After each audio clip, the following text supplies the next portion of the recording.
Buenos días, hermanos. Ya casi tardes. Bueno, vamos a continuar con nuestras lecciones.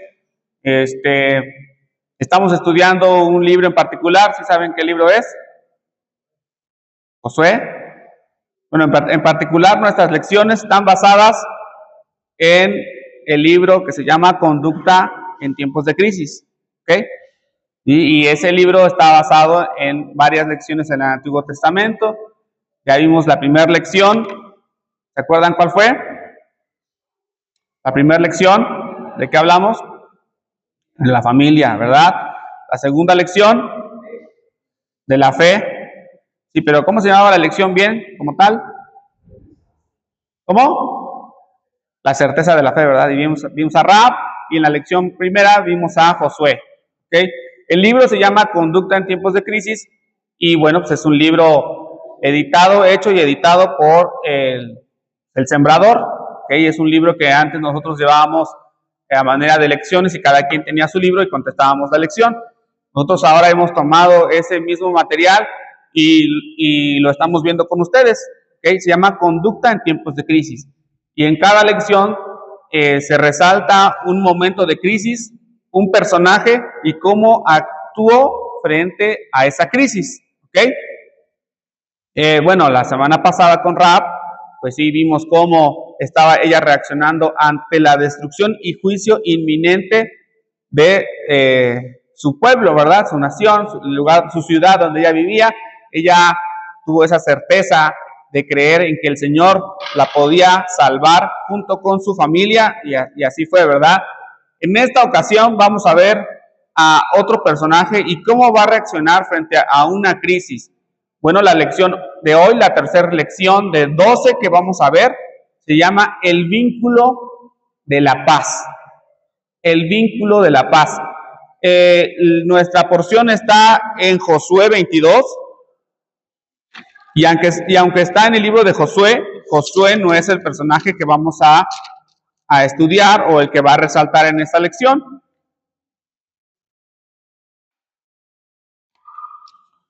El personaje es Finés, el sacerdote Finés. Y bueno, hay varias ocasiones donde se le cita al sacerdote Finés respecto a su conducta y cómo actuaba él. Finés resalta por ser un hombre maduro, con bastante experiencia, con mucho discernimiento en las cosas del Señor y pues en las cosas de la vida como tal, que ya le había dado su vida y su experiencia propia. Bueno, Josué 22, el título que está ahí en ese capítulo es El altar junto al Jordán. La lectura básica que nos marca nuestra lección, nuestro libro de conducta en tiempos de crisis, es del 21 al 34, ¿ok? Vamos a ver un pequeño contexto de esta lección que vamos a ver. Bueno, Josué ya había entrado junto con el pueblo de Israel a la tierra prometida. ¿Okay?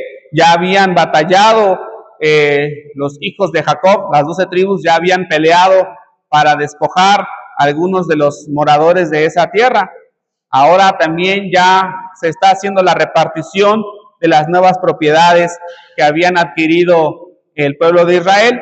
Y aquí en particular se le está asignando su heredad a dos tribus y a la mitad de una. Vamos a ver el versículo 1 del 22. Dice, entonces Josué llamó a los rubenitas, a los gaditas y a la media tribu de Manasés y les dijo, vosotros habéis guardado todo lo que Moisés, siervo de Jehová, os mandó y habéis obedecido a mi voz en todo lo que os he mandado. O sea, ahora que entraron a la conquista. El versículo 3 es el versículo también que es donde vamos a enfocar la lección. Dice, no habéis dejado a vuestros hermanos en este largo tiempo hasta el día de hoy, sino que os habéis cuidado de guardar los mandamientos de Jehová vuestro Dios. O sea que esas dos tribus, en el momento de la guerra, estuvieron acompañando a sus hermanos, ¿sí? O sea, estando con ellos, cuidándolos, dice aquí, y ellos también cuidando la ley de Dios. O sea, Josué está reconociendo que los estos de Rubén y de Gad y la media tribu de Manasés fortalecían a Israel como pueblo, si no lo habían dejado. Bueno, dice el 4, ahora pues que Jehová vuestro Dios ha dado reposo a vuestros hermanos, como lo había prometido, volved, regresad a vuestras tiendas, a la tierra de vuestras posesiones, que Moisés, siervo de Jehová, os dio al otro lado del Jordán. ¿Sí? Entonces, estas 2 tribus y media, su heredad la recibieron del otro lado del Jordán, no junto con las otras 10 tribus y media. O sea, las 10 tribus y media se quedaron del otro lado del Jordán. ¿Sí? Y Manasés, Rubén y Gad y media tribu de Manasés se quedaron del otro lado. ¿Sí? Así lo había dicho ya el Señor. Entonces el río los estaba separando. Es importante que veamos esto porque va a surgir una situación respecto a esta pequeña división física que está habiendo entre el pueblo de Israel. ¿Sí? Sabemos que el pueblo de Israel, ¿cuántas tribus eran? 12, ¿verdad? Entonces aquí 2 tribus y media y la mitad de una se están quedando del otro lado del Jordán. ¿Ok? Bueno, vamos a ver. Ahora al versículo 21. En el versículo 10. Versículo 10 va a empezar un poco de la problemática. Disculpen, versículo 10 de ahí del 22. Dice, y llegando a los límites del Jordán, que está en la tierra de Canaán, los hijos de Rubén y los hijos de Gad y la media tribu de Manasés edificaron allí un altar junto al Jordán, un altar de grande apariencia.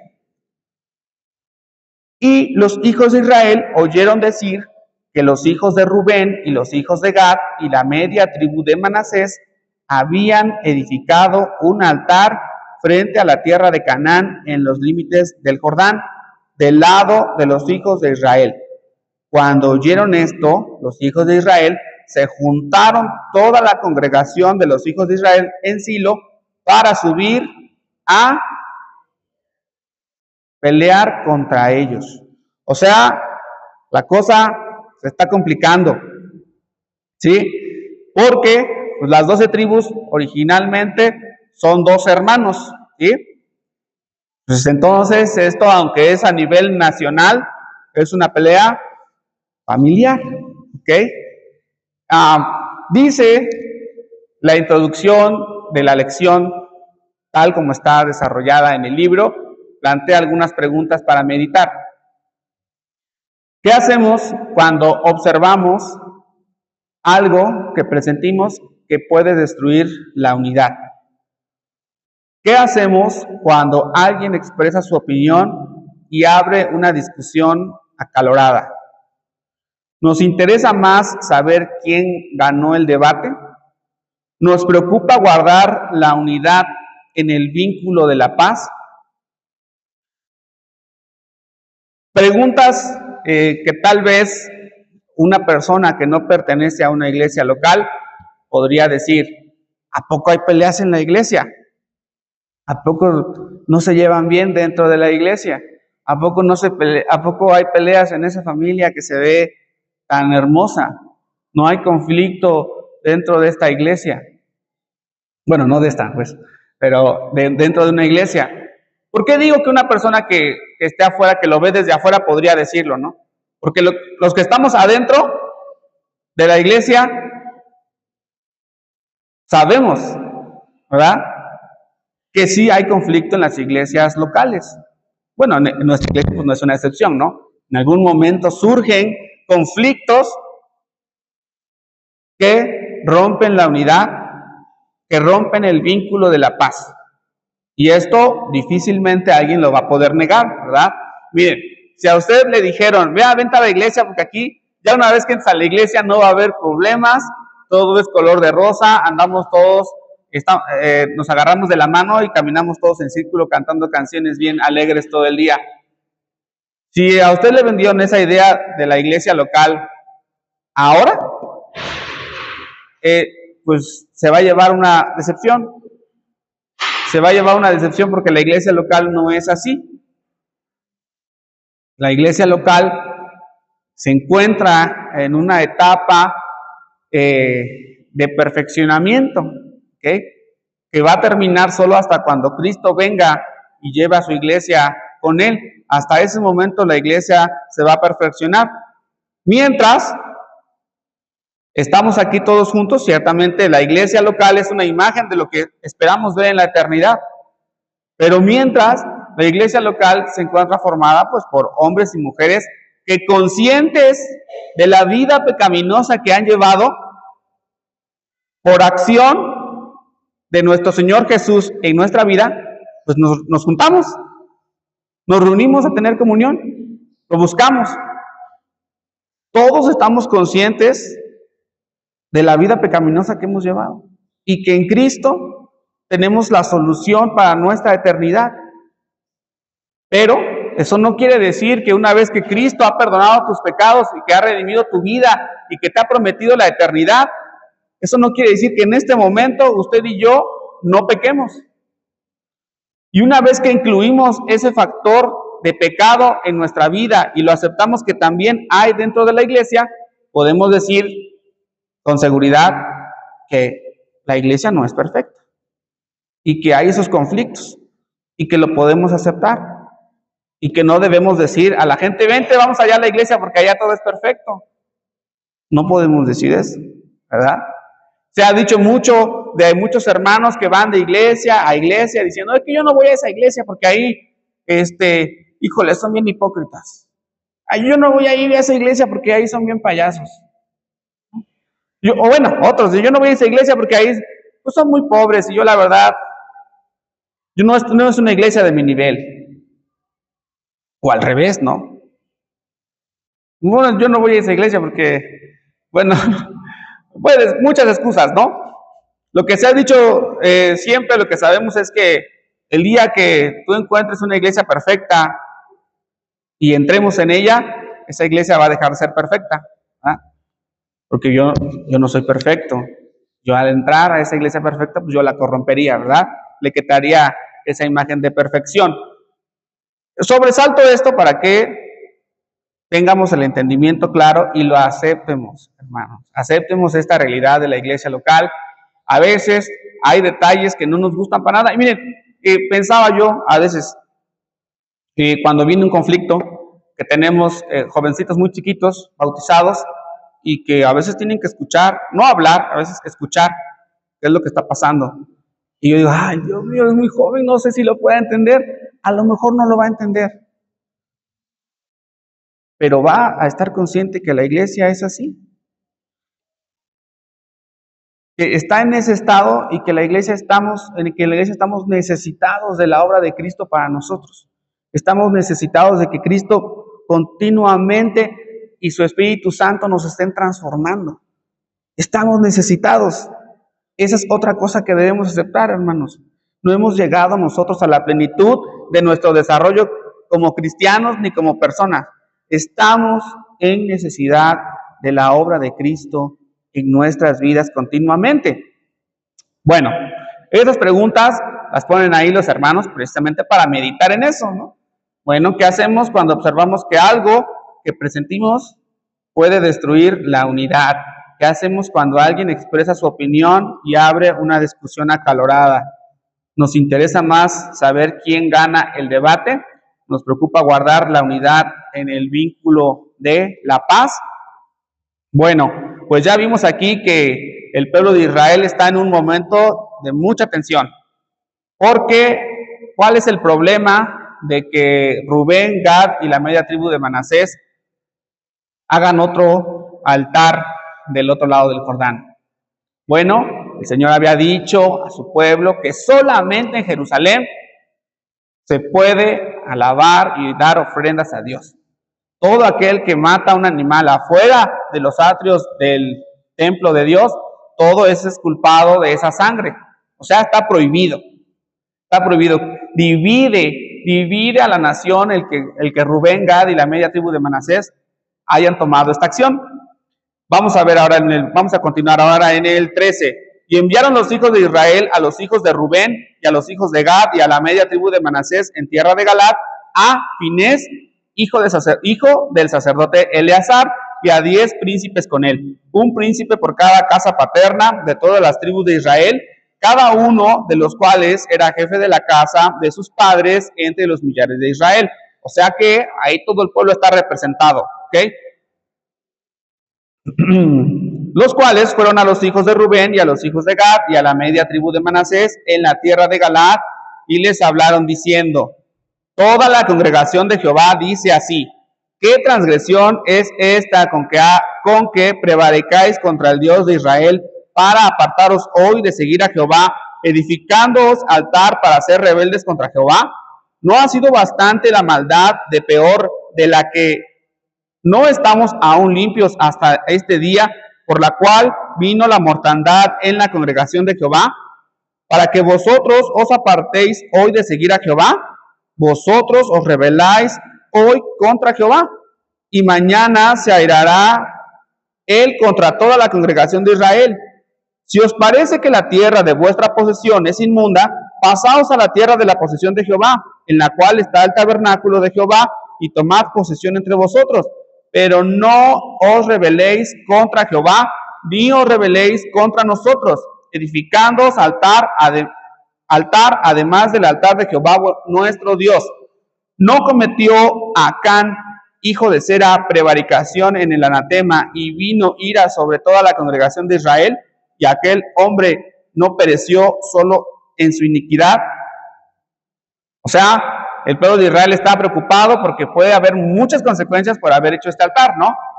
Y pues ahí le está cayendo toda la presión a este pueblo que está ahí. Y bueno, ya la lección como tal nos hace algunas preguntas aquí, de a partir del versículo 21 al 34. Vamos a ir leyendo igual.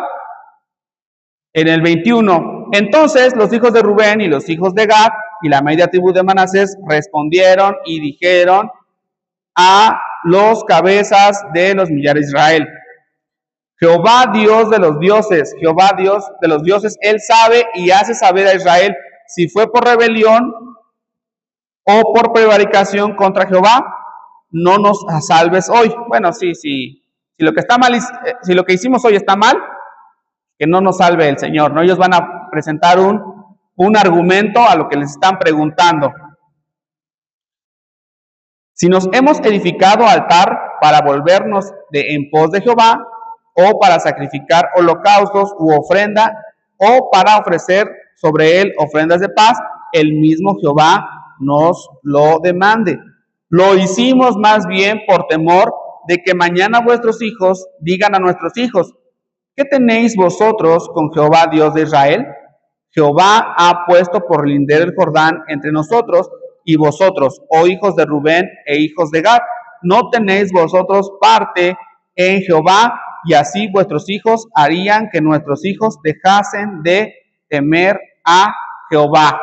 Muy bien, entonces ya los dos lados han dicho sus argumentos. Aquí la primera pregunta es: ¿qué opinión tenían los jefes de los millares de Israel respecto al altar que habían edificado las 2.5 tribus? O sea, ¿qué hacían ellos? ¿Cuál era la parte del conflicto en ellos, hermanos? ¿Por qué se conflictuaban ellos con las otras 2.5 tribus?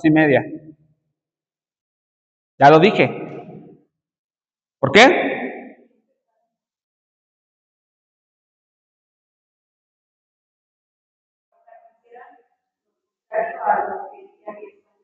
Muy bien. ¿Alguien más? Es una lección, no es un sermón que yo voy a desarrollar.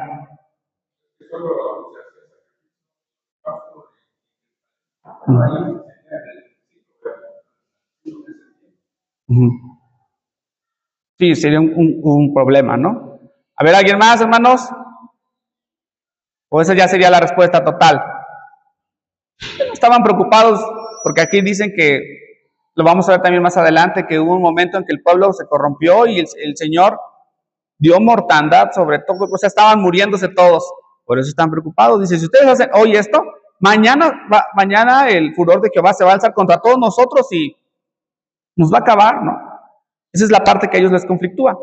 Ahora, ¿cuál fue la razón que expusieron las 2.5 tribus para hacer el altar, hermanos. Ya lo leímos también. ¿Por qué? Uh-huh.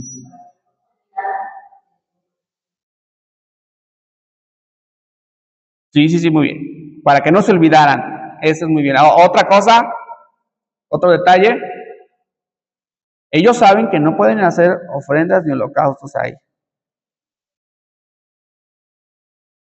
Las 12 tribus están preocupados de que a sus hijos y los hijos de sus hermanos se olviden de que son parte de un mismo pueblo. El río los divide y los años pasan. Por eso dicen aquí, no, después sus hijos les van a decir, ustedes no tienen parte con nosotros. Es más, no somos ni parientes. Y las 2,5 tribus están preocupados porque ellos quieren seguir adorando al Señor. No van a ofrecer holocaustos ni ofrendas de paz en ese altar que ellos hicieron. Solamente es para recordarle tanto a sus hijos como a los hijos de sus hermanos que son un mismo pueblo, que están juntos. El pueblo de Israel y sus habitantes estaban obligados a subir al pueblo a las fiestas. Tenían que ir a Jerusalén y ellos aceptaban eso. Solamente que no querían que por la distancia y por el tiempo ellos fueran olvidados y separados de la nación de Israel. Muy bien.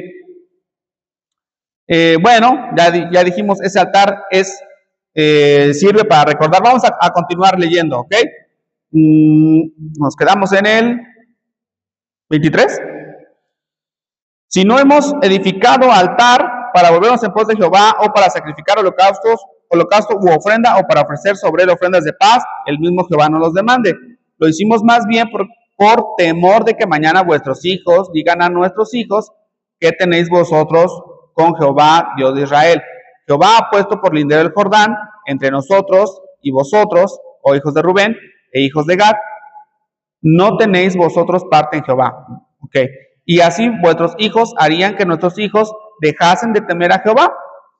Versículo 26. Por esto dijimos, edifiquemos ahora un altar, no para holocausto ni para sacrificio, sino para que sea un testimonio entre nosotros y vosotros y entre los que vendrán después de nosotros, de que no podemos hacer el servicio de Jehová delante de él con nuestros holocaustos, con nuestros sacrificios y con nuestras ofrendas de paz. Y no digan mañana a vuestros hijos, a los nuestros, vosotros no tenéis parte en Jehová. Nosotros pues dijimos, si aconteciere que tal digan a nosotros, o sea que los segreguen, los dividan, entonces responderemos, mirad el símil del altar de Jehová, el cual hicieron nuestros padres, no para holocaustos o sacrificios, sino para que fuese testimonio entre nosotros y vosotros. Nunca tal acontezca que nos rebelemos contra Jehová o que nos apartemos hoy de seguir a Jehová, edificando altar para holocaustos, para ofrenda o para sacrificio, además del altar de Jehová nuestro Dios, que está delante de su tabernáculo. Bueno, aquí ya se nos aclaró, ¿verdad? Que había una confusión. El resto de tribus, las 10,5 que estaban del otro lado del Jordán, pensaban que Rubén y Gad querían hacer su propia nación, porque eso parece, ¿no? Entonces la tensión fue tal que subió todo el pueblo y dijeron, pues hay que pelear contra ellos, porque lo que están haciendo va en contra de lo que ha dicho el Señor. Es una situación complicada. Antes, o bueno, en el periodo de tiempo de Israel, ya se había suscitado en algún momento, o se suscitó en algún momento una guerra civil. ¿Saben qué es una guerra civil? A ver, ¿qué es una guerra civil? ¿No? En México ya hubo una guerra civil.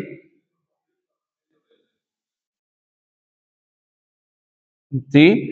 Sí, muy bien, un conflicto interno, ¿no? No entran otros países, más bien se pelean, digamos así, por regiones o por estados, ¿verdad? En Estados Unidos también ya hubo una guerra civil, ¿no? Cuando fue la abolición del esclavismo, los estados del norte contra los del sur, y aquí en México también, ¿verdad? La Revolución Mexicana también fue una guerra prácticamente civil, porque pues entre mexicanos no estábamos peleando. Y en Israel ya había pasado o pasó una vez también algo así? ¿Alguien se acuerda de un evento así? Sí, bueno, Absalón, sí, una guerra civil, sí. Absalón dividió el pueblo. ¿Otra más?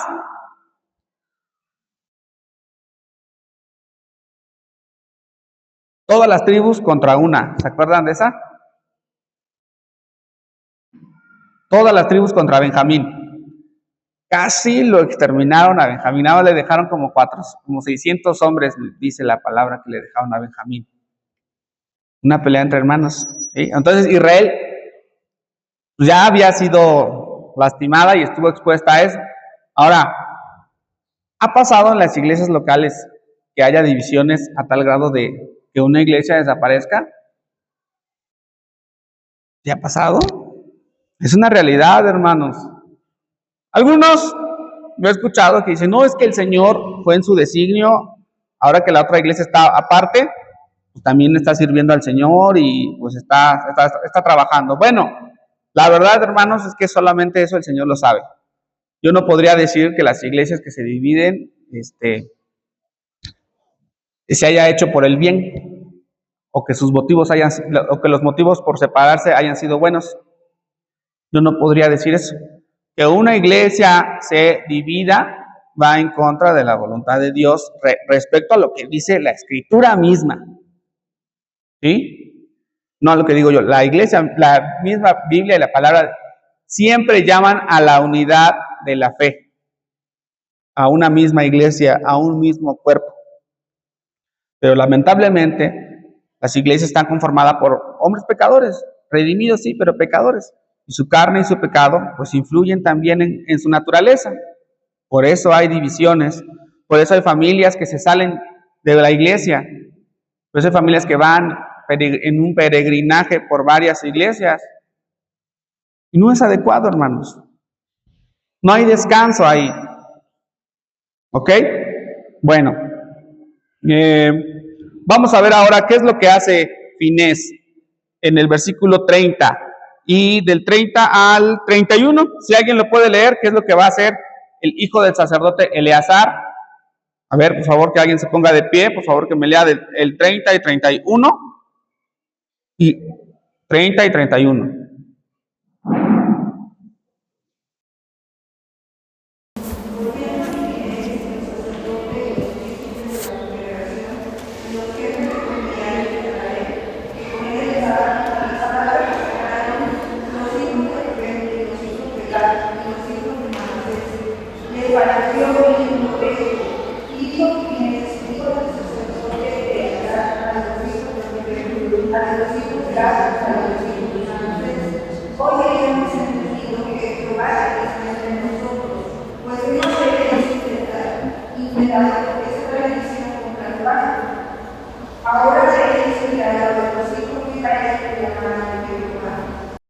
Gracias.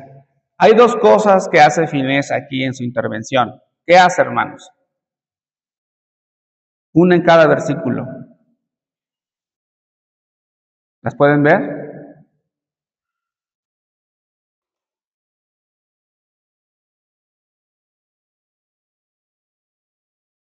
En el 30 dice, oyendo Finés el sacerdote. O sea, está escuchando. No solamente está oyendo, está escuchando, está en un proceso de comprender cuál es la naturaleza del conflicto antes de que se suelte la guerra. ¿Sí? Una vez que empiece la guerra no se va a detener. Y entonces es importante escuchar. Dentro de nuestra iglesia, de nuestra familia, en nuestra dinámica social, hay conflictos, ¿sí? Siempre es bueno escuchar antes de actuar, ¿sí? Siempre es bueno escuchar antes de actuar. En el versículo 31 dijo, hoy hemos entendido que Jehová está entre nosotros. O sea, escuchó y ese proceso mental de comprender el conflicto le dio luz, dice, entendió, dice, aquí no hay nada que nos esté separando realmente, al contrario, nos está uniendo, ¿sí? Entonces, está escuchando ambas partes y está entendiendo el conflicto y está llegando a una resolución de ese conflicto. Dice, ahora pues habéis librado a los hijos de Israel de la mano de Jehová. Muy bien. Bueno, el 32, y Finés, hijo del sacerdote Eleazar, y los príncipes dejaron a los hijos de Rubén y a los hijos de Gad, y regresaron de la tierra de Galaad a la tierra de Canaán, a los hijos de Israel, a los cuales dieron una respuesta, y el asunto pareció bien a los hijos de Israel, y bendijeron a Dios los hijos de Israel, y no hablaron más de subir contra ellos en guerra, para destruir la tierra en que habitaban los hijos de Rubén y los hijos de Gad. Y los hijos de Rubén y los hijos de Gad pusieron por nombre al altar Et, porque testimonio es entre nosotros que Jehová es Dios. O sea, el conflicto se resolvió escuchando a ambas partes y entendiendo el conflicto y su naturaleza. Hay ocasiones donde es necesario, hermanos, callar, escuchar, analizar la situación y sobre todo, hermanos, aunque nos cueste, aunque el proceso sea difícil, llegar a una resolución, ¿sí? O sea, que la bronca se termine ahí. Dejar pendientes, dejar sentimientos en el corazón, hace que el conflicto no termine. A lo mejor me discuto con un hermano en un día, ese día tengo que buscarle, porque así también me dice la palabra, y llegar a un acuerdo con él. Puedo permitir que un sentimiento de rencor o un sentimiento de contrario se albergue en mi corazón, porque empieza un proceso. Empieza el proceso cuando yo albergo un resentimiento en mi corazón, puede dejar que yo termine siendo encerrado en ese conflicto. Y el hermano con el que tuve el problema, pues anda bien, y yo por dentro estoy echando chispas, ¿no? El problema se tiene que llegar a su término. ¿Sí? Yo me acuerdo bien de cuando iría en las escuelas de verano, pues eres adolescente, ¿no? Me acuerdo que una vez me peleé con un jovencito aquí también. Nos peleamos físicamente, yo tenía como 11 años. Y nos agarró la hermana Eva, no sé si se acuerde, y nos hizo que nos diéramos un abrazo acá y que nos diéramos la mano. Y bueno, la verdad es que nuestra dinámica sí cambió, porque hablamos lo que teníamos que hablar, hicimos feo, pero el problema se concluyó. Se mantuvo el vínculo de la paz. ¿Sí? A la paz llega cuando no hay alboroto, llega después del estrés, cuando las cuestiones y los conflictos se han resuelto. Pero mira, aquí el problema era muy grave, lo pueden ver. Todo el pueblo de Israel estaba siendo representado en esa con Finés. O sea, una mala respuesta de Rubén y de Gad, o sea, podía haber culminado en su exterminio total. Vidas, hombres, mujeres, niños, animales, todo lo iban a arrasar. Era una situación delicada. Cuando tenemos problemas aquí en la iglesia, pues es delicado también, ¿no? Estamos hablando de familias completas, de jóvenes en crecimiento, de adultos en una etapa de su vida distinta. O sea, hay cosas que se pierden y que no se pueden volver a recuperar. No sé, hermanos, si aquí la gran mayoría ha experimentado qué se siente después de una división de una iglesia. Es una sensación espantosa. Se siente muy feo. Es algo que te deja marcado para siempre en tu vida como creyente. Porque yo antes de que lo pasáramos, yo decía, no, pues eso no ha pasado nunca en la iglesia, hemos estado bien. Y era hasta como motivo de orgullo. Es decir, porque yo escuchaba de otras iglesias que ya se habían dividido. ¿Sí? Dije, no, pues es que esos hermanos no se arrodillaban, no pedían. Pero los conflictos vienen de por sí, hermanos. Era algo serio. Los conflictos son serios dentro de la iglesia. A veces por cosas muy vanas y a veces, hermanos, por cosas donde es necesario entrar en conflicto.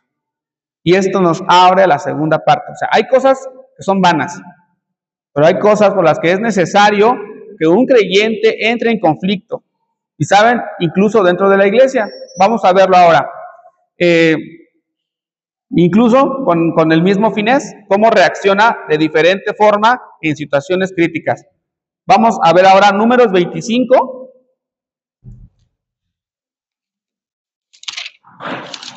Es el mismo personaje, ¿eh?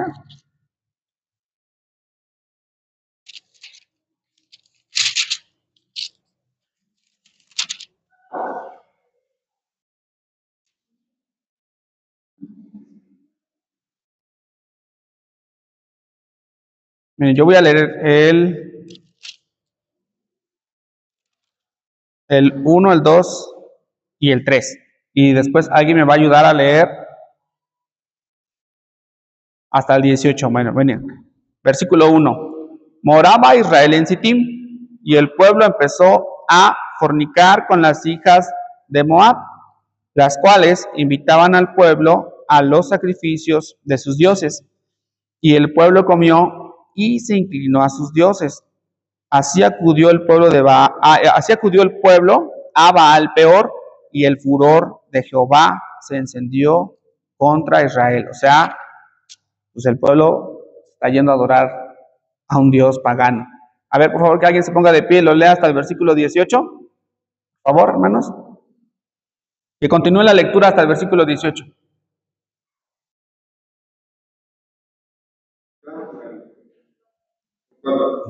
Y Jehová dijo a Moisés: toma ahora los bendiciones de tu rostro y ahora vamos a entregar delante del sol la gloria de la ira de Jehová se apagará de Israel. Entonces Moisés dijo: los pueblos de Israel, a cada uno más ellos de los dioses que se han dado a Jehová.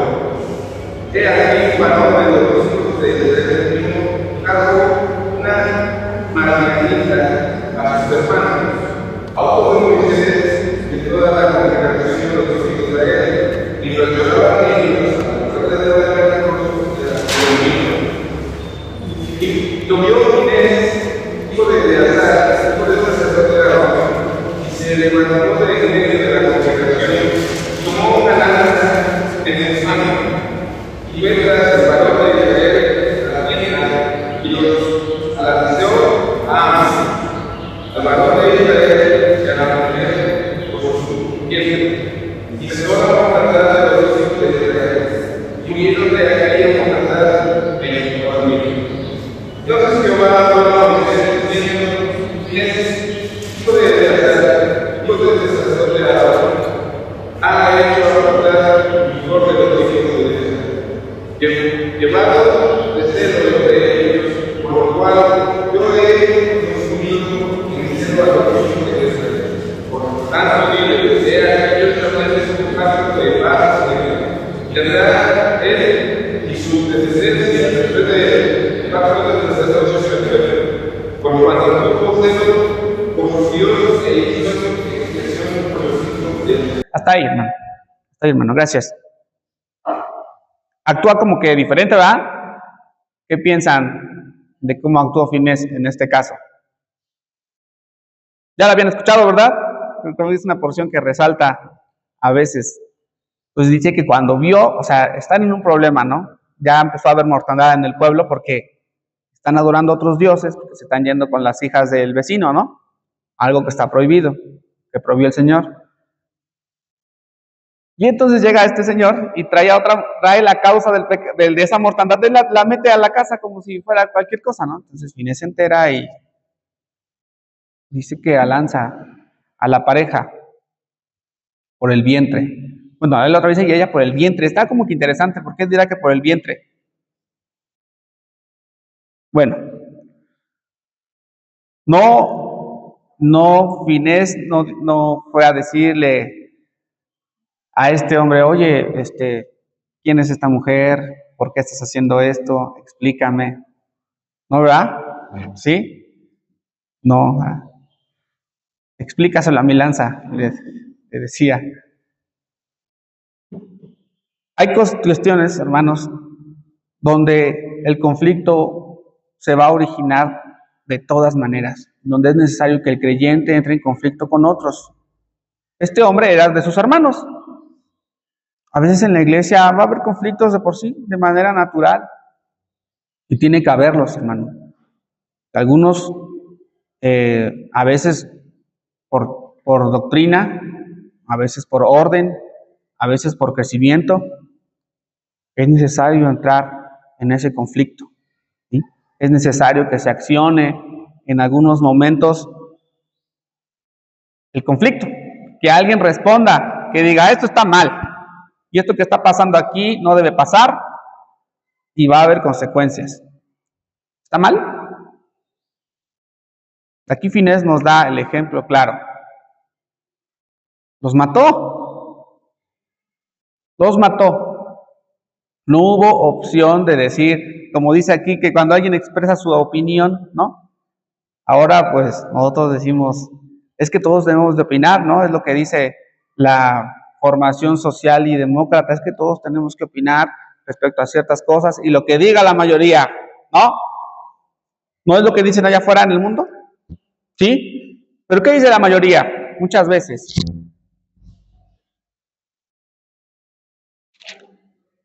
Que todos digan, que 100 personas digan que algo es verdad, no lo hace verdadero. ¿Sí? Lo que es verdad son los hechos. Recién, a la semana pasada vi una declaración que me parece que en Holanda o en Alemania, no sé dónde, ya se declaró que el género lo determina el nacimiento, la genética del hombre o de la mujer en su caso. No hay opción a decir es que yo no me siento hombre, creo que yo soy perro o otra cosa. ¿Eh? No, los hechos es la verdad.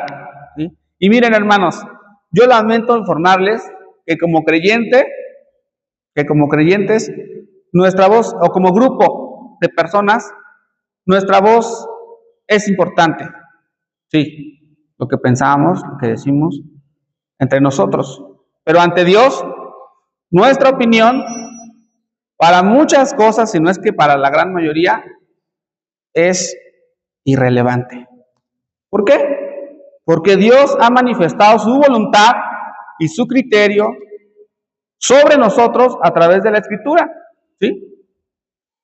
Entonces yo no tengo más que decir o hacer lo que ya Dios ha determinado para nosotros.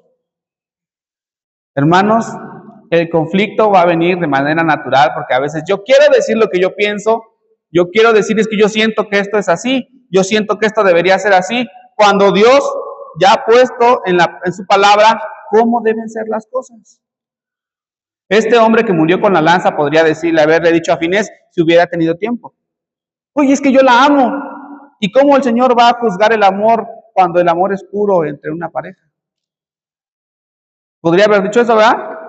Podría haber dicho su opinión, pero la verdad es que Dios ya había determinado que no se juntaran con las mujeres de Moab, que no adoraran otros dioses. Por eso estaba consumiendo todo el pueblo.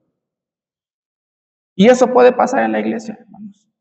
Puede llegar a alguien y decir, es que ustedes están haciendo esto mal. Mejor párense aquí todos y alcen las manos y muchas cosas.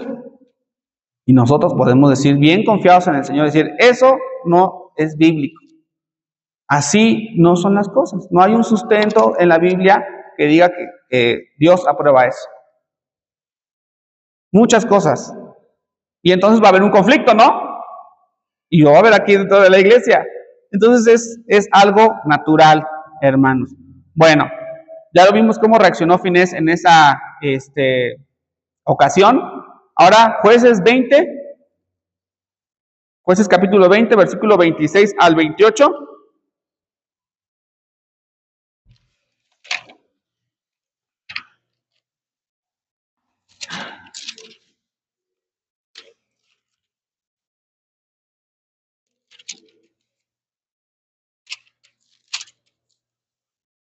Ah, y por cierto, es la porción que les decía hace rato de la guerra civil.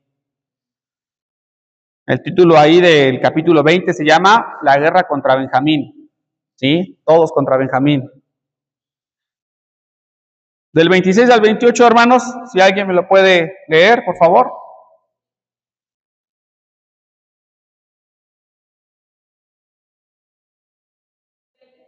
Del 26. Entonces subieron todos los hijos de Israel y todo el pueblo, y vinieron a la casa de Dios, y oraron, y se sentaban allí en presencia de Jehová, y ayunaban aquel día hasta la noche, y ofrecieron holocaustos y ofrendas de paz delante de Jehová. Y los hijos de Israel preguntaron a Jehová, pues el arca del pacto de Dios estaba allí en aquellos días. Y Fines, hijo de Eleazar, hijo de Aarón, ministraba delante de ella en aquellos días. Y dijeron, volveremos aún a salir contra los hijos de Benjamín, nuestros hermanos, para pelear, o desistemos. Y Jehová dijo, subid, porque mañana yo os someteré. Gracias. Y bueno, ahí ya la narración que viene a continuación ya habla cómo Israel arrasó con la tribu de Benjamín prácticamente casi hasta acabarla. Subieron a consultar a Jehová. Finés estaba ahí ministrando en el tabernáculo. Por eso fue a través de él, porque el pueblo llegaba y le decía al sacerdote, pregunta si vamos a hacer esto o no. Finés estaba en el lugar adecuado para dar ese juicio. Fue a través de él que el Señor les dijo, suban, porque mañana Benjamín va a ser entregado. Estaba pegadito a donde tenía que estar. Consultó al Señor antes de tomar esa acción. Y el Señor le dio una respuesta positiva. Salgan a pelear. Ya aquí ya habían peleado 2 veces y Benjamín había ganado. Bueno, por eso dice que estaban llorando, porque ya se estaba muriendo mucha gente. Otra vez un conflicto interno. Una situación pues, de mucha crisis, de mucho riesgo. Consultó a Jehová. Entonces podemos ver que Finés en las 3 situaciones actúa de manera, pienso, consistente y sabia. Primero, tiene una reacción inmediata cuando no hay argumentos que escuchar, cuando van en contra de la voluntad de Dios, a lo que él ya ha dicho, Finés acciona un juicio inmediatamente. Cuando la cosa no es muy clara, como lo vimos con las 2 tribus y media, él escucha, entiende y llega a una conclusión. ¿Sí? Y en esta tercera, él consulta a Jehová. Está en el lugar donde tiene que estar para tomar una decisión adecuada frente a un juicio. ¿Sí? Hermanos, es necesario que estos consejos los tengamos en cuenta, ¿no? Sepamos bien cómo actuar en las distintas ocasiones. ¿Ok? Bueno, la lección también nos marca que veamos por aquí 5 consejos que Josué le da a las tribus que se quedaron del otro lado del Jordán, o sea, a Rubén y a Gad. Están en el versículo en Josué 22:5. Hay 5, digamos, mandamientos ahí. Josué 22, versículo 5.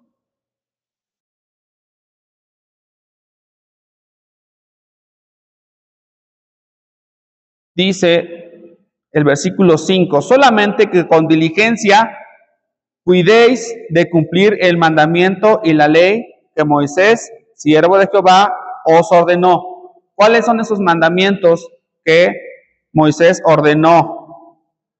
El primero, que améis a Jehová, vuestro Dios. El segundo, y andéis en todos sus caminos. ¿Sí? El tercero, el cuarto, y el quinto, 5 consejos que dio Josué a las tribus cuando se quedaron del otro lado del Jordán. ¿Sí? Que amen a Jehová, que anden en sus caminos, que guarden sus mandamientos, que sigan a Jehová, que le sirvan de todo corazón y alma. ¿Por qué es importante esta parte? Dije, ¿por qué la puso el hermano que hizo la lección? ¿Por qué la puso acá? Miren, si Rubén, Gad y la media tribu de Manasés no hubieran estado haciendo esto, seguramente sí hubieran puesto altares para otros dioses.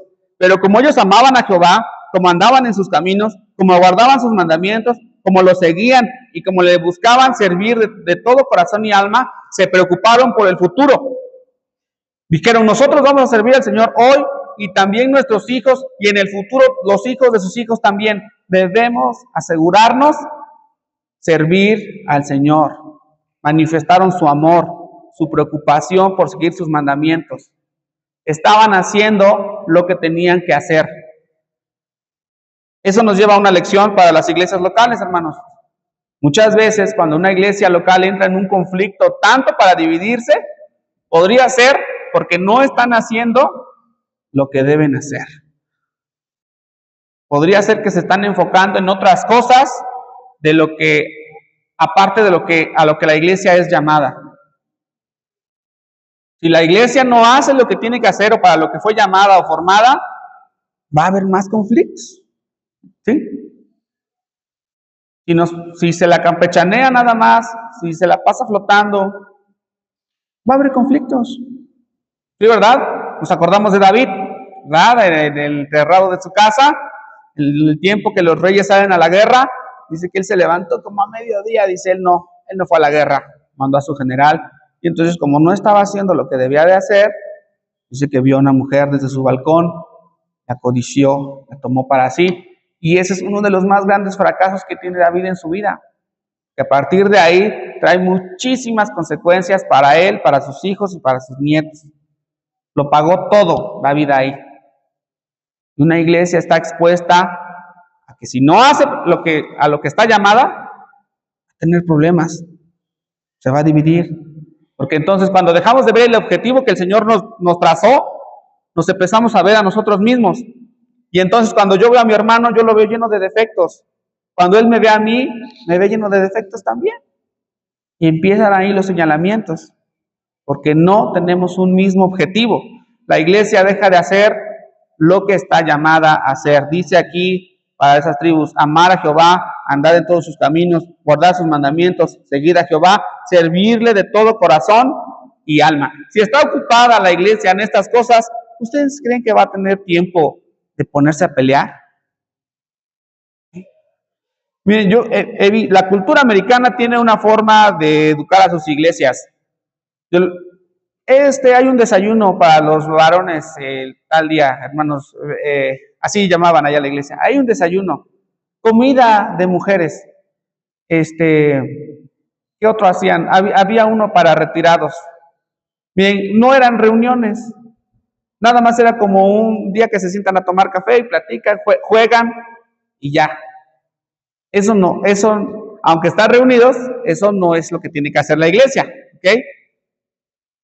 No es a lo que estaban llamando. Entonces eso no les hace que creen adhesión entre ellos. Lo que hace que crea adhesión a una iglesia local es a sufrir y pasar las mismas penalidades. ¿Sí? Nosotros no somos una iglesia que tenga pienso que nuestra iglesia, o es lo que he sentido últimamente, que nuestra iglesia se encuentra más encaminada al desarrollo familiar, ¿sí? Y al desarrollo personal. Porque pues en su origen, nuestra iglesia local, los hermanos que la iniciaron, ese fue su enfoque, porque ha permanecido, ¿no? Pero si nuestros hermanos hubieran sido evangelistas entregados, como tal, con el don de evangelismo, nuestra iglesia sería distinta, ¿no creen? Porque nuestros hijos hubieran visto que yo salgo a evangelizar cada fin de semana, que vamos a las misiones, que tenemos misioneros en otros lugares. Nuestra iglesia no tiene ese enfoque, ¿verdad? Hay iglesias que sí lo tienen, ¿no? Yo no quiero decir que estamos mal por eso, sino que son distintas cosas, ¿no? La iglesia tiene que hacer para lo que fue llamada. Y nosotros nos encaminamos a un desarrollo familiar, hagámoslo. Que las familias estén unidas, más en este tiempo. Hay esa necesidad y nuestra iglesia puede suplir esa necesidad para personas que se encuentran abandonadas y solas allá afuera. Es una realidad. Yo también lo estaba pensando y dije, ¿por qué nuestra iglesia no es así? Bueno, pienso que a lo mejor el llamado de nuestra iglesia es otro. Hay cuestiones muy dolorosas allá afuera para personas que de verdad están abandonadas. Yo por lo menos, hermanos, les digo algo, conozco por lo menos a 3 personas que están sin ningún familiar directo viviendo su vida. O sea, ningún familiar directo cerca a ellos. Están solos, se quedaron solitos, con un tío, con alguien que se fueron a regalar con otra persona. Y eso es triste, porque no están con sus familias. Y si pueden venir a esta iglesia local y encontrar aquí una familia y desarrollarse y ellos mismos hacer una familia, creo que la iglesia funcionaría. Creo que la iglesia estaría cumpliendo un objetivo ahí, ¿no creen? Estaría trabajando para lo que fue llamada, haciendo el pueblo del Señor más grande, ministrando delante de Él, haciendo lo que tiene que hacer. Venciendo la crisis es otra parte de la lección. Dice, la unidad en la familia y en la iglesia no debe perderse, pero el que desea ayudar a los demás deberá, y aquí pone cuatro puntos en específico el hermano que da la lección. Vamos a leerlos. En Salmo 106:30, por favor. Hace referencia a algo que ya vimos, pero vamos a verlo en otra parte de la escritura. Salmo 106, versículo 30. Después, alguien más, Primera de Crónicas 9:20. Después, una tercera persona, Jueces 20:28. Primero de esas tres. ¿Listo? ¿Salmos? Entonces se levantó Fines e hizo juicio, y se detuvo la plaga. Muy bien. Entonces, la persona que desea ayudar a los demás también tendrá que levantarse y hacer juicio. Hay momentos donde el conflicto es necesario. Primera de Crónicas 9:20.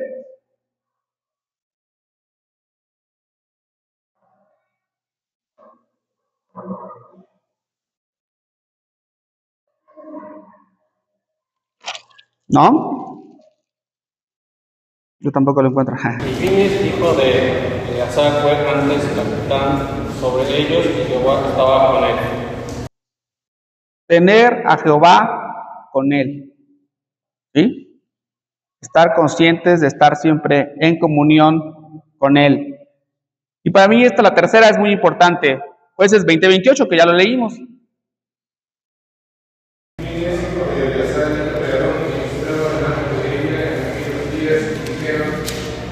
Veremos a otra salir contra los hijos de Benjamín, nuestros hermanos, para pelear, o si iremos. Y Jehová dijo, subid, porque mañana yo os veré. Sí, gracias hermano. Ahí la palabra clave es ministrar. Primero dijimos levantarse y hacer juicio, se tiene que hacer. Tener a Jehová cerca, estar. Y esta tercera, ministrar delante de Jehová. Para mí esta es importante. Miren, cuando llega un momento de conflicto, hablar, alzar la voz para esclarecer las cosas es una cosa de valientes. A veces cuando hay un problema, a veces algunos decimos, no, yo aquí en las broncas yo no me voy a meter, ¿sí? Y ahí, pero si está mal alguien tiene que hablar, ¿no? Y a veces esa persona es señalada. A veces, si su opinión no es muy de buen agrado, pues es hasta cae mal, ¿no? Y no, ¿qué le pasa, no? Miren, para mí es importante ministrar delante de Jehová. Si Finés no hubiera estado trabajando en el templo, ¿lo hubieran ido a ver para que consultara a Jehová? ¿No? Si Finés hubiera estado en su casa de campo, ¿lo hubieran ido a buscar para que fuera y les dijera qué estaba diciendo el Señor? ¿Cuál era la voluntad de Dios? Claro que no. Finés estaba trabajando. Estaba en servicio. Miren, hermanos, hay necesidad de que los conflictos se resuelvan y hay necesidad de que hablemos. Pero si no estamos sirviendo al Señor en la iglesia local, si no tenemos, si mi participación es nada más venir a calentar la silla, mi opinión va a pasar desapercibida completamente. Eso y lo que quieran agregarle no importa. Porque ¿qué le vamos a hacer caso a una persona que nunca participa? ¿O sí? Alguien que no tiene ningún servicio, ¿vamos a escuchar su opinión? Yo le diría, mira hermano, primero ponte a servir al Señor y luego déjame ver tu testimonio y después podrías externar tu opinión para estas cosas de la iglesia, ¿no? Es claro, no es como es en el mundo, hermanos, No es como es en el mundo. Las cosas del Señor tienen un orden. Aquí está claro este ejemplo.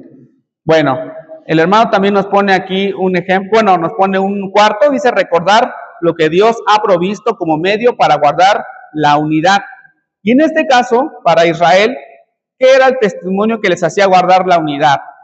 Ya lo dijimos, el tabernáculo, el templo, era lo que hacía que el pueblo de Israel tuviera una unidad, ¿sí? Porque todos iban a ese mismo templo, era lo que los unía, era su símbolo nacional, ¿sí? Estaban ahí, o sea, yo soy israelita y voy a adorar hasta el tabernáculo. Ese es mi punto de unión, era lo que los unía a ellos y por el cual estaban teniendo ese conflicto, ¿ok? El creyente tiene un punto de unidad así. ¿Dónde creen ustedes que los creyentes de la iglesia hoy se encuentren? ¿Qué es lo que los motiva a estar unidos? ¿Qué es lo que les da esas cuestiones en común para estar unidos? Bueno, ¿mande? Cristo. ¿Por qué Cristo? ¿Por qué en Él? Lo dijimos el día miércoles, los que vinieron, a lo mejor se acuerdan cuando hablábamos del Salmo 84, como hablaba del templo, dice que el salmista dice que anhelaba estar en el templo, como esos pajaritos que llegan y se anidan, yo anhelo estar ahí, pues claro, porque era su símbolo nacional, era lo que le decía, yo soy israelita, yo pertenezco ahí. A lo mejor los mexicanos pues tengamos otros, no, pero los creyentes, ¿a dónde nos referimos? Nosotros no tenemos un lugar físico, ¿sí? Jesús mismo dijo, destruid este templo y yo lo levantaré en 3 días. Y no hablaba del templo físico, hablaba de Él mismo. Decía, yo soy su punto de referencia. Las cosas que tienen en común las tienen porque yo se las voy a dar a ustedes como iglesia y como creyentes. Vamos a ver Juan 17:21.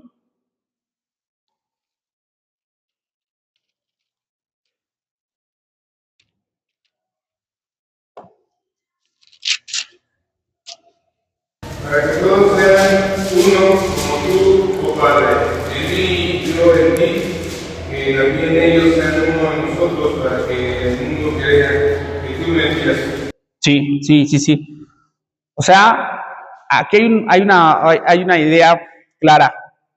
Es voluntad del Señor que haya unidad, ¿sí? Por eso les decía hace rato que las iglesias se dividan, pues yo entiendo que pasa.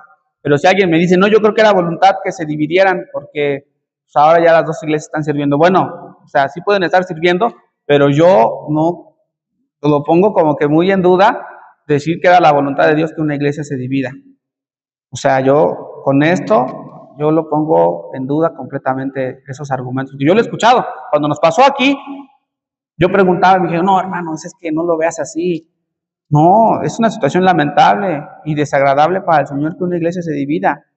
Bueno, vamos a leerlo, la porción del 20 hasta casi al final. Bueno, dice, del 20 dice, mas no ruego solamente por estos, sino también por los que han de creer en mí por la palabra de ellos, para que todos sean uno como tú, oh Padre, en mí y yo en ti, que también ellos sean uno en nosotros, para que el mundo crea que tú me enviaste. La gloria que me diste, yo les he dado para que sean uno, así como nosotros somos uno.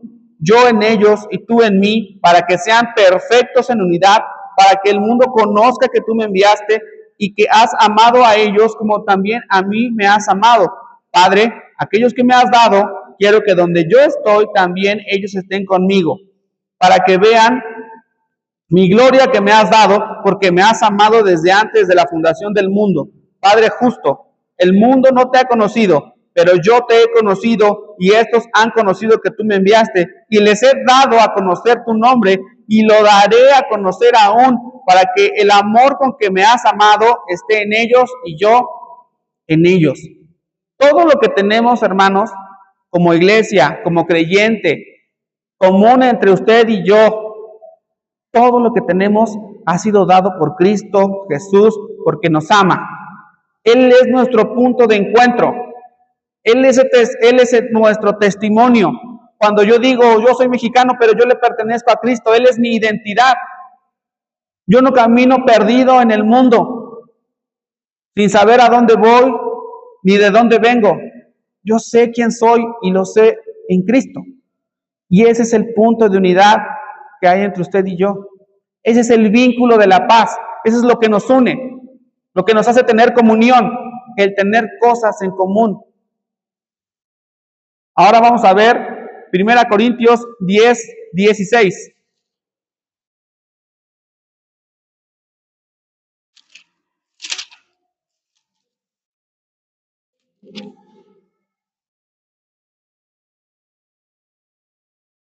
La copa de bendición que bendecimos no es la comunión de la sangre de Cristo, y el pan que compartimos no es la comunión del cuerpo de Cristo. Siendo uno solo el pan, nosotros, con ser muchos, somos un cuerpo, pues todos participamos de aquel mismo pan. Ya leímos cómo Dios, Cristo, nos da todo lo que tenemos. Y aquí nos vuelve a recordar que en su sacrificio es que usted y yo tenemos más cosas en común. Porque todos participamos y todos estamos en necesidad de Cristo, de que a través de su obra, de su muerte en la cruz, seamos perdonados, o fuimos perdonados, hermanos. Nos hace, nos conecta, nos vincula, nos vuelve un solo cuerpo. Dice, con ser muchos somos un cuerpo, pues todos participamos de aquel mismo pan. Todos fuimos salvados en un mismo acto y de una misma manera. Eso nos hace estar unidos y tener cosas en común. Y bueno, la última cita, hermanos, está en Efesios 4, que también aquí la pone el hermano para que se medite. La verdad es que las lecciones así, pues son muy hermosas, que vamos viendo la escritura, vamos viendo cómo el Espíritu iluminó al hermano que desarrolla la lección. Dice Efesios 4, del 1 al 7, y esta porción está maravillosa para lo que hemos estado platicando. Yo pues, está hablando Pablo, yo pues, preso en el Señor, os ruego que andéis como es digno de la vocación con que fuisteis llamados, con toda humildad y mansedumbre, soportándoos con paciencia los unos a los otros en amor, solícitos en guardar la unidad del Espíritu en el vínculo de la paz, un cuerpo y un espíritu, como fuisteis también llamados a una misma esperanza de vuestra vocación, un Señor, una fe, un bautismo, un Dios y Padre de todos, el cual es sobre todos y por todos y en todos. Esta porción está para la convivencia de una iglesia, está fuertísimo, porque, por ejemplo, el primer versículo dice que andéis como es digno de la vocación con que fuisteis llamados. Si nosotros decimos ser seguidores de Cristo, debemos vivir y andar como Él anduvo.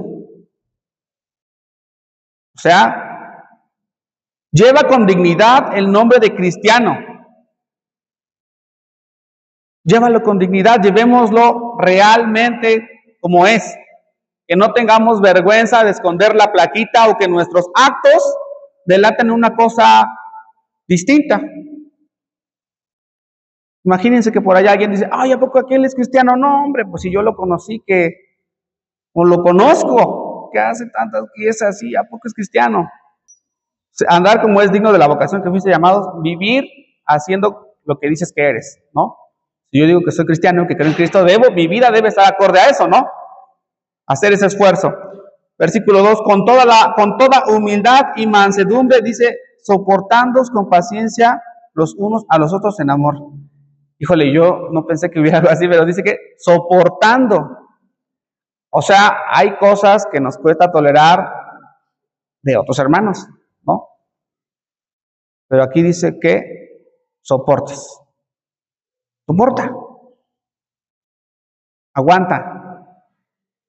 Ten humildad y ten mansedumbre, dice, pero soportándoos con paciencia los unos a los otros en amor.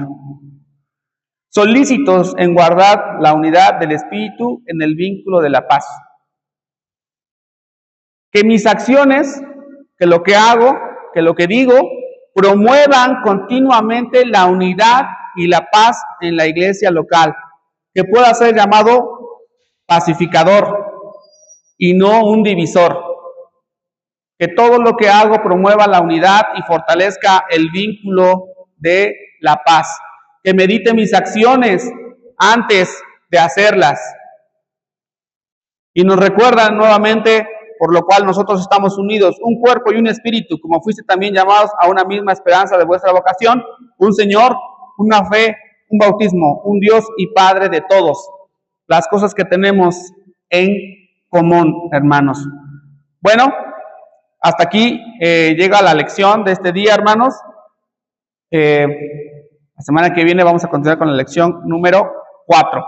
Que el Señor les bendiga, hermanos.